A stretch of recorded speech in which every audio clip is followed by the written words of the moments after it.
سورہ نصر سے غیبی دنیا تک رسائی، فتوحات اور کامیابیاں آپ کا معمول بن جائیں گی۔ اس سورہ کے آسان اعمال جن سے دشمنوں پر فتح حاصل ہو، زمینی آسمانی آفتوں سے حفاظت ہوتی ہے، رزق میں حیران کر دینے والا اضافہ، ٹربل شوٹنگ سورہ، ہر رکاوٹ اور بندش کو توڑ کر فتح و کامرانی عطا کرنے والا سورہ۔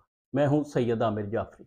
سورہ نصر صرف 3 آیات والا قرآن مجید کا 110واں سورہ ہے۔ جب اللہ کی طرف سے نصرت آئی اور لوگ فوج در فوج اسلام میں داخل ہوئے، جب لشکر اسلام نے مکہ کے قریب اپنا پڑاؤ ڈالا، اس وقت اسلام اور رسول اللہ صلی اللہ علیہ وآلہ وسلم کے ازلی دشمنوں کے پاس بھی کوئی چارہ نہ بچا کہ وہ اب کھلم کھلا اسلام کی مخالفت کر سکیں۔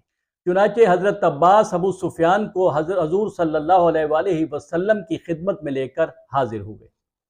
حضرت عباس کے کہنے پر حضور صلی اللہ علیہ وآلہ وسلم نے ابو سفیان کے گھر کو استثناء عطا کیا، اور اس کے بعد حضرت عباس نے ابو سفیان کو پہاڑ کے اوپر اپنے پاس بٹھا لیا۔ اسلامی لشکر اس وقت گزر رہا تھا۔ ایک قبیلہ آتا تھا اور وہ گزر جاتا تھا، اور پیچھے دوسرا قبیلہ آ جاتا۔ حضرت عباس کہتے ہیں، میں ابو سفیان کو بتاتا جا رہا تھا کہ یہ کون سا قبیلہ ہے اور اب یہ کون سا ہے۔ اسی اثناء میں رسول اللہ صلی اللہ علیہ وآلہ وسلم کی سواری نمودار ہوئی۔ ان کے ارد گرد مہاجرین و انصار کی ایک جماعت تھی جو لوہے اور فولاد میں ڈوبے ہوئے تھے، صرف ان کی آنکھوں کے حلقے دکھائی دیتے تھے۔ ابو سفیان نے پوچھا، یہ کون ہیں؟ میں نے کہا، یہ رسول اللہ صلی اللہ علیہ وآلہ وسلم ہیں۔ یہ دیکھ کر ابو سفیان نے کہا، اے ابو الفضل، بخدا اب تو تمہارے بھتیجے کی طاقت اور شان و شوکت بڑھ گئی ہے۔ میں نے کہا، یہ کوئی دنیاوی حکومت نہیں، یہ نبوت ہے۔ جب سورہ نصر نازل ہوئی اور حضور صلی اللہ علیہ وآلہ وسلم نے اپنے صحابہ کو سنائی تو سب شاداں و فرحاں ہو گئے، لیکن آپ کے چچا حضرت عباس رونے لگے۔ رسول اللہ صلی اللہ علیہ وآلہ وسلم نے پوچھا کہ چچا آپ کیوں رو رہے ہیں؟ انہوں نے کہا کہ میرا گمان ہے کہ آپ دنیا سے رحلت کرنے والے ہیں۔ آپ نے فرمایا، جی ہاں، آپ درست فرما رہے ہیں۔ اور پھر اس سورہ کے نزول کے بعد آپ 2 سال زندہ رہے۔ رسول اللہ صلی اللہ علیہ وآلہ وسلم کا فرمان ہے کہ جو سورہ نصر کی تلاوت کرے گا تو اسے اس قدر ثواب ملے گا گویا وہ فتح مکہ کے موقع پر پیغمبر صلی اللہ علیہ وآلہ وسلم کے ہمراہ تھا۔ امام جعفر صادق علیہ السلام نے فرمایا کہ جو شخص اپنی فریضہ یا نافلہ نماز میں سورہ نصر کی تلاوت کرے گا تو اللہ تعالیٰ اسے دشمنوں پر فتح عطا کرے گا، اور وہ قیامت کے دن اس حال میں قبر سے باہر آئے گا کہ اس کے پاس جہنم اور اس کی حرارت سے امان نامہ ہوگا اور وہ جنت میں داخل ہوگا۔ رجب اور شعبان کے اعمال میں سورہ نصر کے نماز میں پڑھنے کے فضائل بتائے جا چکے ہیں، جن میں رجب کے بارے میں رسول اللہ صلی اللہ علیہ وآلہ وسلم نے فرمایا کہ جو رجب کی 13ویں شب 10 رکعت نماز پڑھے، جس کی ہر رکعت میں ایک بار سورہ الحمد اور 5 مرتبہ سورہ نصر کی تلاوت کرے گا تو اللہ تعالیٰ اس کے لیے جنت میں ایک محل بنائے گا جس کی لمبائی اور چوڑائی دنیا سے 7 گنا زیادہ ہوگی۔ اور شعبان کے متعلق فرمایا کہ جو 9 شعبان کی رات کو 4 رکعت نماز ادا کرے، جس کی ہر رکعت میں حمد کے بعد 10 مرتبہ سورہ نصر کی تلاوت کرے تو اللہ تعالیٰ اس کے بدن پر جہنم کی آگ کو حرام کر دے گا اور اسے 10 شہدائے بدر اور عالم دین کا ثواب عطا فرمائے گا۔ رسول اللہ صلی اللہ علیہ وآلہ وسلم نے فرمایا کہ جو سورہ الحمد کے بعد سورہ نصر پڑھے گا اس کی دعا بہترین طریقے سے قبول ہوگی۔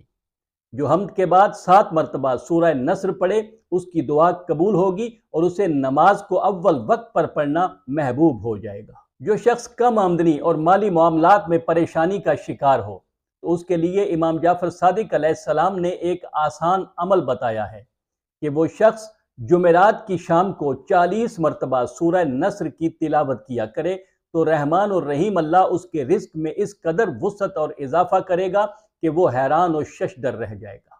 اگر اپنی دعاؤں کو جلدی اور آسانی سے قبول کروانا ہے تو اس سلسلے میں بھی ائمہ معصومین علیہم السلام نے رہنمائی فرمائی ہے۔ اس مقصد کے لیے جمعہ کے دن اپنی نفل نماز میں یا غروب آفتاب کے وقت ایک بار سورہ نصر کی تلاوت کر کے دعا مانگا کریں تو آپ کی دعا قبول ہوگی۔ سورہ نصر ایک ٹربل شوٹنگ سورہ ہے۔ جو مسائل کی نشاندہی اور ان کے حل میں مدد کرتی ہے۔ اس مقصد کے لیے فجر کی نماز کے بعد 25 مرتبہ اس سورہ کی تلاوت کیا کریں تو آپ کو محسوس ہوگا کہ کوئی غیبی طاقت آپ کے مسائل حل کرنے میں آپ کی مددگار ہے۔ اگر آپ کو لگتا ہے کہ آپ کسی بندش کا شکار ہیں یا آپ کو اپنے کاموں میں ناکامی کا سامنا کرنا پڑتا ہے یا اپنی کوششوں کے حسب منشاء نتائج برآمد نہیں ہوتے، تو مستند کتب میں اپنی کوششوں کی کامیابی اور رکاوٹیں ختم کر کے فتوحات حاصل کرنے کے لیے یہ ایک مختصر سا عمل بتایا گیا ہے۔ یہ عمل ہفتے کی نماز فجر کے بعد شروع کرنا ہے۔ نماز فجر کے بعد 2 رکعت نماز امام زمانہ کے لیے ادا کریں اور پھر صرف 5 مرتبہ سورہ نصر کی تلاوت کریں، اور جمعہ کے دن اس کی تلاوت 11 مرتبہ کریں کہ ایک ہفتے میں اس کی تعداد 41 ہو جائے۔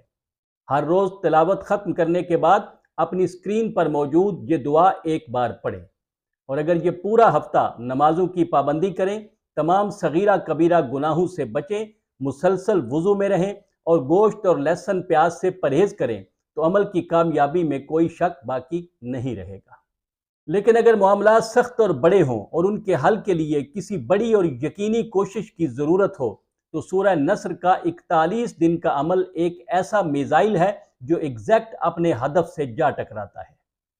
اس عمل میں 9 چندی جمعرات سے روزانہ 41 مرتبہ سورہ نصر کی تلاوت کریں، اول آخر درود کے ساتھ اپنے مقصد کی دعا کیا کریں اور دیگر لوازمات کا خیال رکھیں تو اللہ کی قدرت سے مقصد 41 دنوں کے اندر ہی حاصل ہو جائے گا۔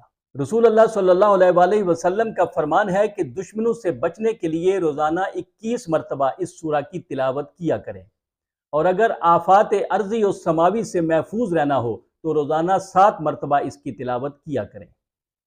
جو شخص روزانہ 41 مرتبہ سورہ نصر کی تلاوت کا معمول بنا لے تو اس کی رسائی غیبی دنیا سے ہو جائے گی اور فتوحات اور کامیابیاں اس کی زندگی کا معمول ہو جائیں گی۔ انشاءاللہ پھر ملیں گے۔